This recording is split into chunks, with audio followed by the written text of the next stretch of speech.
మంది ఉన్నా మీ తండ్రి చిత్తము కాదు.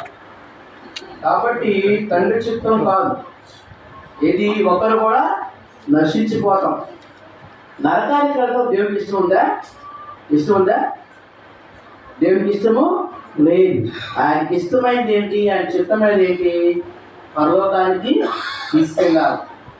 మరి పరలోకానికి వెళ్ళాలంటే ధైర్యం కలిగిన వాళ్ళు వెళ్తారా, పిరికి వాళ్ళు వెళ్తారా? చెప్పండి మీరు. ధైర్యం కలిగిన వాళ్ళు వెళ్తారు కదా, పిరికి వాళ్ళు వెళ్ళరు. యుద్ధంలో పిరికి వాళ్ళు పనికి వస్తారా? ధైర్యం గల సైనికులు కావాలి కదా.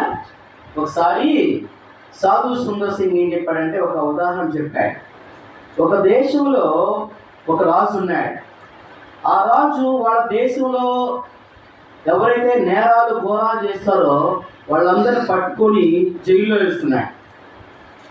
ఆ జైల్లో ఉన్న ఖైదీల్లో ఒకడు చాలా దుర్మార్గుడు ఉన్నాడు.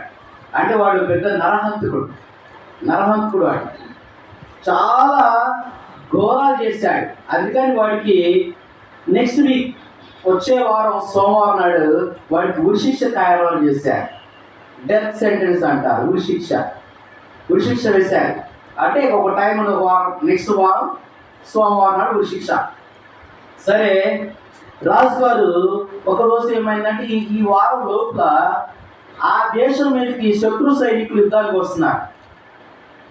శత్రు సైనికులు యుద్ధానికి వస్తుంటే వీళ్ళేమో 1,00,000 మంది సైనికులు, శత్రువులేమో 10 లక్షల మంది ఉన్నారు.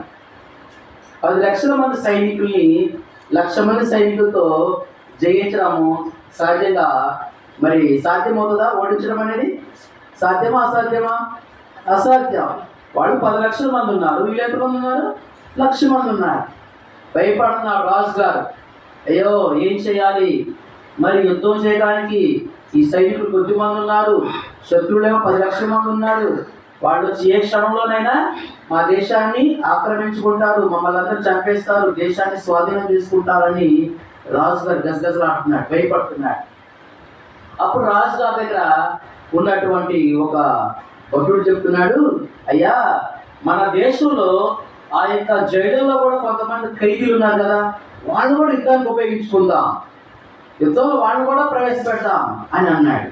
అనగానే ఈ రాజుగారు ఏం చేశాడు, ఒక్కొక్క సైనికుడు దగ్గరికి వెళ్తున్నాడు. అరే రేపు మన దేశం మీద శత్రువులు వస్తున్నాడు, ఆ శత్రువులతో పోరాడాలి, ప్రాణాలు పోవచ్చు చెప్పలేము. కాబట్టి యుద్ధం అంటే విజయమో వేరే స్వర్గమో, చావచ్చు బ్రతకొచ్చు చెప్పలేము. కాబట్టి మీరందరూ కూడా సిద్ధంగా ఉండండి అని అంటే, మేము రాము యుద్ధానికి, మేము రాము, ఈ జైల్లోనే కూర్చుంటాం అని ప్రతి ఒక్కరు భయపడి అక్కడ జైలులోనే ఉన్నారు.